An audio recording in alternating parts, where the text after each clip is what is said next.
আসসালামু আলাইকুম। আমি কার্স ফাইলস চ্যানেলের পক্ষ থেকে তোমাদের সবাইকে স্বাগতম জানাচ্ছি। এই চ্যানেলে তোমরা দেখতে পাবে বাস্তব ভিত্তিক গ্রামীণ বাংলার ভয়ঙ্কর সব গল্প, যেখানে থাকবে জিন, কালো জাদু, অভিশপ্ত বাড়ি আর হারিয়ে যাওয়া মানুষের হদিস।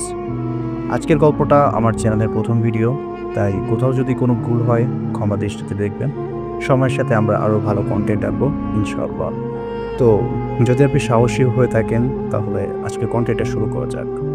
তুমি কি কখনো এমন কোনো জায়গার নাম শুনেছ যেখানে কেউ বেশি দিন টিকে থাকতে পারে না, যেখানে রাত নামলেই হাওয়া বদলায় আর যেখানে মানুষ নয়, অন্য কেউ হাঁটে? আজ আমি যে ঘটনাটা বলবো সেটা পাবনার এক পুরনো গ্রামের একটা পরিত্যক্ত জমিদার বাড়ি নিয়ে, যেটা 70 বছর ধরে ফাঁকা পড়ে আছে।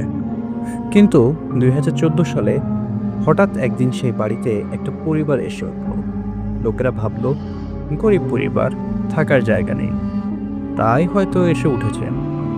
কিন্তু কেউ জানতো না ওরা ইচ্ছা করে এসেছে একটা বিশেষ জিনিস খুঁজতে। এই গল্পটা বানানো না, এটা এসেছে এক হুজুর, স্থানীয় ইমাম আর কয়েকজন প্রত্যক্ষদর্শীর মুখ থেকে। তো মূল ঘটনা শুরু করা যাক। গ্রামের নাম মোড়লপুর, পাবনার ভেতরের দিকে এক গহীন গ্রাম। সেখানে এক পুরনো জমিদার বাড়ি ছিল, যেটা 1942 সাল থেকেই খালি পড়ে আছে। এই বাড়িতে আগে যারা এসেছিল তারা কেউ 7 দিনের বেশি টিকতে পারেনি। কারোর বাচ্চা অসুস্থ, কারোর ঘর পুড়ে গেছে, গরু উধাও, কিন্তু কেউ কিছু বুঝে উঠতে পারেনি। এই বাড়িতে এবার উঠলেন শামসু মিয়া, তার স্ত্রী রাবেয়া আর 8 বছরের একটা ছেলে নাইর। তো এই 3 জনের ঘটনাটাই আমাদের মনে রাখতে হবে, কেননা এই 3 জন চরিত্রই হচ্ছে আমাদের এই ঘটনার মূল চরিত্র। তো প্রথম 2 দিন তাদের কিছুই হয়নি। গ্রামের লোকেরা ভাবলো হয়তো এবার কিছুই হবে না। কিন্তু দ্বিতীয় দিন রাতেই শুরু হয় সব। রাত আনুমানিক 3টা। রাবেয়া ছাদে উঠে গিয়ে মোমবাতি জ্বালিয়ে কিছু একটা গুনগুন করতে থাকে। মাটিতে লাল রঙের একটা চক্র আঁকা, তার চারপাশে 7টা মোমবাতি।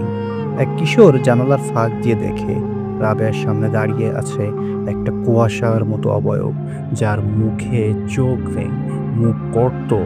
পরদিন রাবেয়া কিছু বলে না, শুধু চুপচাপ হেসে বলেন, ওরা খারাপ না, ওরা আমাকে বন্ধু। ছোট্ট নাইন ধীরে ধীরে পাল্টে যায়। রাতে সে একা ঘুমায় না, ঘরের ভিতরে কারোর সাথে কথা বলে। ও বলছে, আমি যদি কাউকে বলি আমার জিভ কাটবে। ও বলছে আমি যেন চুপ থাকি। তো এই ঘটনা বোঝার পরে শামসু মিয়া ভাবলেন ছেলে দুঃস্বপ্ন দেখছে, কিছু বুঝলেন না। তাদের সাথে কেউ আছে যাকে চোখে দেখা যায় না। পরের সপ্তাহে শামসু মিয়া বাড়ির উঠানে ঘোরাঘুরি শুরু করেন। লোকেরা অবাক। পরে জানা যায় শামসু আগেই এক তান্ত্রিকের শিষ্য ছিলেন। সেই তান্ত্রিক বলেছিলেন এই জমিদার বাড়ির নিচে একটা সিন্ধুক আছে, যার ভেতরে একটা আত্মা বন্দী। তাকে মুক্ত করলে সে তোমার হয়ে কাজ করবে। এক বিকেলে বের হয় একটা কালো লোহার বাক্স, মোটা শিকলে বাঁধা। ওর ওপরে লেখা মেহরানের সিল, 1842।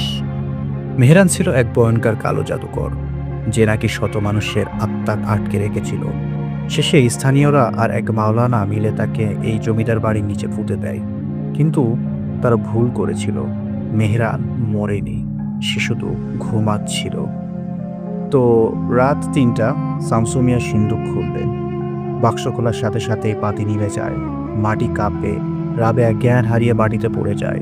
তার মুখের থেকে অন্য কারোর আওয়াজ, আমি ফিরছি, যারা ডাকলো ওদের এখন নিতে এসেছি।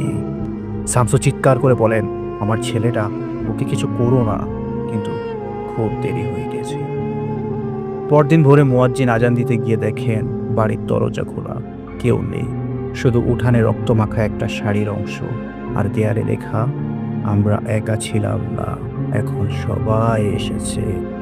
সিঁড়ির নিচে বসে ছোট্ট নাইম, তার চোখ লাল, মুখ হিমশীতল। সে শুধু বলল, আম্মু এখন ছাদের উপর থাকে, কেউ এলে নিচে নামে। এই ঘটনার পর আর কেউ সেখানে উঠেনি। কিন্তু আজও রাত 3টায় গ্রামের লোকেরা বলে কেউ ছাদের উপরে হাঁটে, আর কেউ যদি তাকায় সে আর স্বাভাবিক থাকে না। আপনি কি কখনো এমন ঘটনা শুনেছেন? আপনার গ্রামেও কি কোনো এমন পরিত্যক্ত বাড়ি আছে? কমেন্টে অবশ্যই লিখে জানাবেন। আর দি কার্স ফাইলের সাথেই থাকবেন এবং অবশ্যই চ্যানেলটাকে সাবস্ক্রাইব করবেন, কারণ ভয় পেতে এখনো অনেক বাকি আছে। তো আজকের ভিডিও এই পর্যন্তই। তো আশা করি ভিডিওটি ভালো লেগেছে, এবং আমাদের যেহেতু এটা প্রথম ভিডিও ছিল তাই ভুল ত্রুটি হয়েছে, তো ক্ষমা দৃষ্টিতে দেখবেন। আমরা ইনশাআল্লাহ আরও ভবিষ্যতে ভালো কন্টেন্ট ইমপ্রুভ করব।